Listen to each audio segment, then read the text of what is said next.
pochi giorni al voto, le categorie economiche guardano all'Europa per ripartire. Cosa chiedono a Bruxelles nella prossima legislatura? Certo chiedono buonsenso, presenza, ma anche e soprattutto attenzione per il Veneto, che si concretizza in un dialogo più stretto con il territorio, con una maggiore sinergia fra parlamentari europei e politici locali. In Europa chi siede a Bruxelles lavora tutti i giorni a stretto contatto con i parlamentari locali. Cosa sa la destra, la mano destra sa anche la sinistra.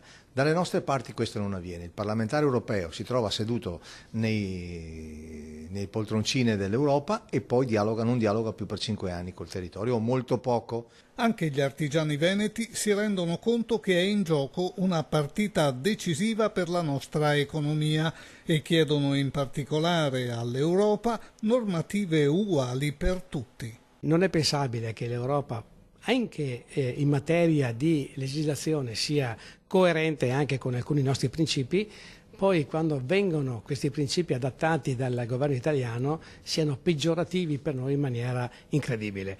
L'Europa ci deve mettere un freno anche su questo, ancorché la colpa sia tutta italiana.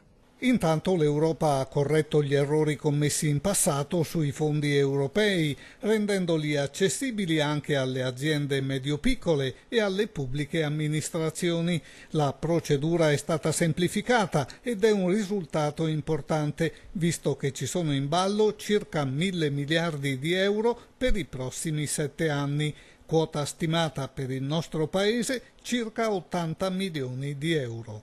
Per il prossimo settennato 2014-2020 a livello europeo ci sono a disposizione 960 miliardi di euro, logicamente per tutti i Paesi membri. Conseguentemente si può presupporre che la quota italiana si attesti dal 12,5 al 14% di questi fondi. In Europa dunque con il simbolo di partiti diversi, ma tutti impegnati nell'interesse dell'Italia. Le categorie, oltre ad un maggiore legame con le realtà locali, chiedono ai parlamentari europei di fare gioco di squadra nell'interesse del Paese. La grande difficoltà che hanno anche i tecnici volonterosi italiani è quella di capire che i nostri non fanno gioco di squadra quando si tratta di difendere l'Italia, ma forse tengono più il cappello e la giacca del partito di appartenenza